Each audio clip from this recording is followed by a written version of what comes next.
The meridian system is a map of electrical circuits that run inside of our body.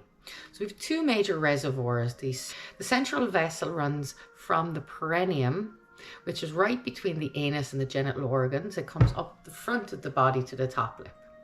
The governing vessel runs up the spine over the head and it comes down to the top lip. So these are the reservoirs of the body. They feed there are 12 other known meridians, and then there's also the Kundalini, which is lesser known of, and this runs up the center of the spine also. The 12 other meridians are named after the organs which they affect. So there's lung meridians, heart meridian, there is stomach meridian. Each of these goes through different tissues of the body. It doesn't necessarily go through the organ, but it does dictate and control the energy and how that organ is functioning. Lots of things affect these meridians. They're very electrical also. They're picking up the environment around us. They also pick up our emotions. If you have hidden emotions you're not dealing with, it will block up our meridian pathway. Toxic metals and things like that tend to interfere with the flow. Scars, particularly, and tattoos interfere with the meridians. Tattoos are made generally with mercury, and when you put them in across these lines, the strength of the line is most certainly weakened. So the more mercury you have in the body, the more harm you're causing these meridians. Acupuncture is a fantastic way of treating the meridian system. You can also use acupressure, which is done from your home, and you press on the points rather than stimulating with a needle. You don't need a needle actually. You can also use laser.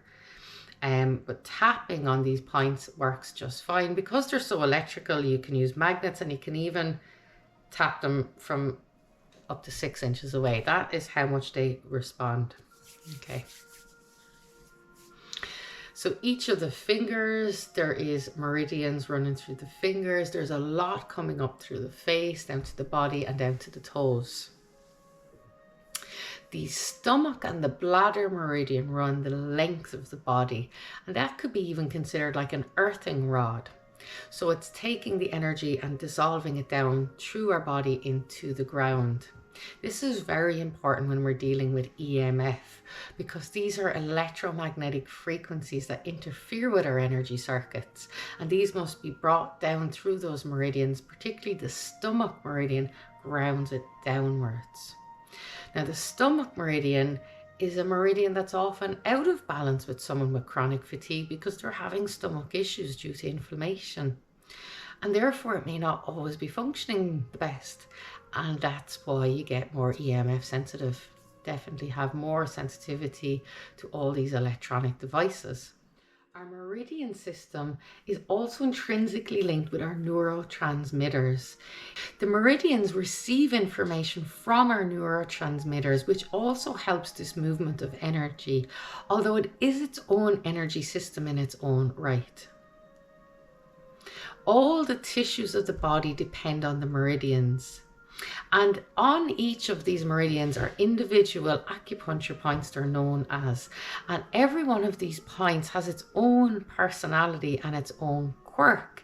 So if you have a hidden emotion, by hidden I mean an emotion you're not aware of even, and it might be blocking just one of these, they're like fuses.